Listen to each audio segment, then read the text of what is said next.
testimonios de Gillespie, mucha gente, incluso él también, se quiso meter.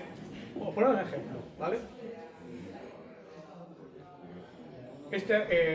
Estos profetas, estos iluminados, digamos anabatistas, una vez que el obispo huye, empiezan a proclamar que todo aquel que se quiera quedar en la ciudad se tiene que rebautizar. Y si no, empiezan con muy buenas palabras de libertad, libertad, libertad para todo el mundo, pero una vez que ya se ha ido el obispo, ya la libertad es o te haces anabatista, o te vas fuera, o te cortamos la cabeza. Así de claro. ¿Cuánta gente, y hay registros sobre eso, cuánta gente se rebautizó por miedo, por no irse de su casa, por no irse de su ciudad, de su familia? Y lo hicieron con miedo. Y se dieron cuenta, y ojo, eso a nivel histórico lo hemos vivido, por ejemplo, aquí en España también, con muchos judíos. Cuando los reyes católicos expulsaron a los judíos, os vais, os reconvertís a cristianos nuevos.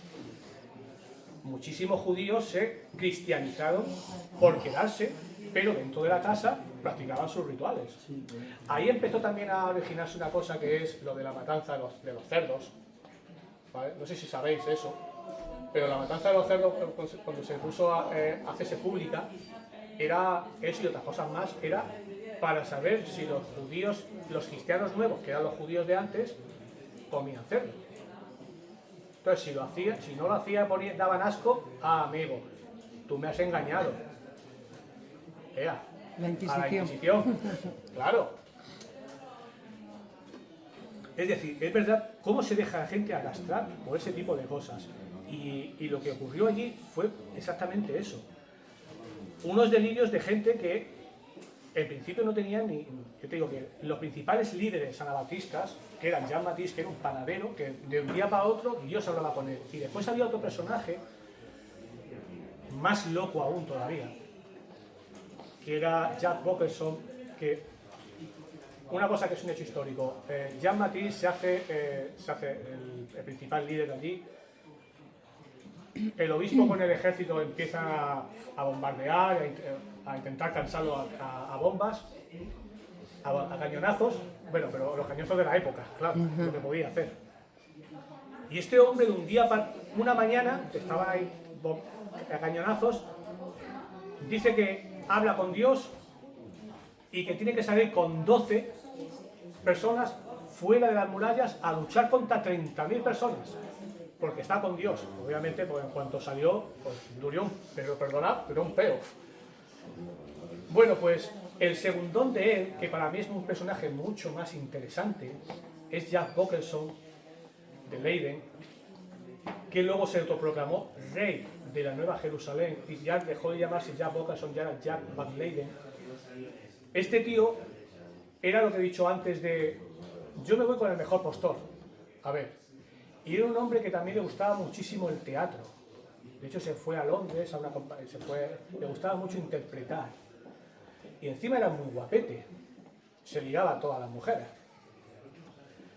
Eso tiene mucho que ver también con otra cosa que es histórica, que es, él se proclama rey, cada vez que hablaba creaba una parafernalia, tenía muy bien dominado el arte de la interpretación, de la prosodia. Cuando hablo, bajo el volumen, lo subo, interpretando todo por supuesto hablando con Dios, y la gente se lo creía.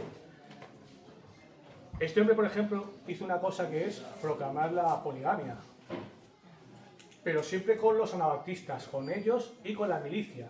Es decir, si tu mujer me gustas, tú estás conmigo, y si no, te corto el cuello. Todo en nombre de Dios. Bueno, pues su mujer, la mujer que tenía cuando llegó allí, como empezó a quejarse todo eso, pues terminó matándola. A una chica joven, pero me gustaba la jovencita también, a una chica joven que se negó a estar con él, también terminó matándola. Y en todos los milicianos anabaptistas que estaban allí, que querían estar con una mujer, si se negaba la mataba, y si negaba a alguien de su familia y oponía resistencia, también se lo cargaban. No podéis llegar a imaginaros lo que ocurrió allí. A todo esto, y esto tiene mucho con el paralelismo cuando lo estaba escribiendo. y esto también, lo que estoy contando es hecho histórico, no estoy contando nada ficticio ahora mismo. El obispo se tiró 1 año sitiando la ciudad, ¿no? Claro, cuando tú sitias una ciudad, ¿qué puede empezar a pasar en esa ciudad? Que falte comida. Y aquí vemos algo de todos común, perdonad, para la gente, para los que vivían en el palacio, esta gente comían de todo lujos, pero para la gente empezaba a pasar muchísima hambre, pero muchísima hambre. Tanto que se empezaron a comer todos los animales, caballos, los perros, los bichos, las plantas que podían coger, empezaron incluso a comerse los cadáveres del hambre que tenían. Y todo eso lo estuve escribiendo mientras pasaba todo lo de Gaza. Era duro también. Porque empiezan a hacer ciertos paralelismos también de que ¿por qué se permite, en base a un odio, se permite que la gente pase hambre? Y los profetas estos, los iluminados estos, lo sabían perfectamente, pero les daba exactamente igual. Porque si esta es la decisión de Dios, pues nada, pues... Eso da pie también a que es un hecho histórico y por eso va, ¿por qué es? ¿Por qué lo he ficcionado? Se sabe que un día, harto ya, alguien dentro, harto de todo lo que estaba pasando, un día abrió las puertas de una de las principales puertas de la ciudad. Pero también se sabe que el ejército del obispo lo sabía. ¿Cómo lo podía saber? Y estaban esperando a una hora determinada para poder entrar. Entraron a saco y se cargaron a todos. También os digo una cosa, hubo un momento, y esto también es historia, que cuando empezó a escasear la comida, los lugartenientes de este rey, de la Nueva Jerusalén, Jan van Leyden, empezaron a decirle que, a ver, tenemos que dejar, no hay comida para todos, tenemos que priorizar. Entonces la gente mayor, mujeres también que no sean fértiles, mujeres, niños que no combatan, vamos a dejarlos que salgan, porque no podemos. Al final, vamos a dejar que salgan. Con mucha resistencia, Van Leyden no quería, pero al final, bueno, lo medio convencieron y empezaron a decir, todo aquel, por estas características, que se quiera ir, que se vaya.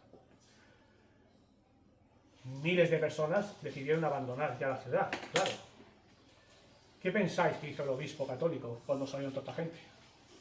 Matarlos por herejes. A degüello a todos. Y esta gente implorando perdón. Y esta es la historia, al final.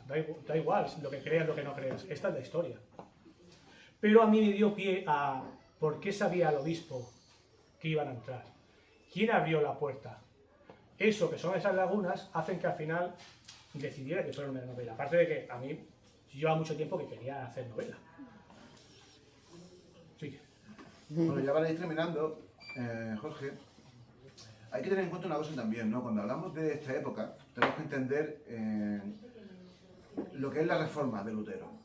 Que no voy a entrar en detalles porque tampoco merece la pena, ¿no? Pero lo que fue un intento de depurar y devolver un cristianismo real, precisamente por cómo estaba en ese momento la Iglesia de Roma, entre otras cosas por las bulas papales que eran una auténtica barbaridad. O sea, en ese momento, no es engaño, hay listas de precios que tanto los curas como los monjes como los cristianos de a pie podían pagar por cometer según qué pecados. Y hablo de pecados, por ejemplo, como violar a un niño, suponían, existían tarifas. Si pagas, regladas. O sea, es una auténtica barbaridad. Y eso fue ojo, que ese dinero iba para pagar a los Fugger, a banqueros alemanes, y a financiar la construcción del Vaticano. Claro, el Vaticano, para construirlo, era a través de esas bulas. Empezaron a distribuirse.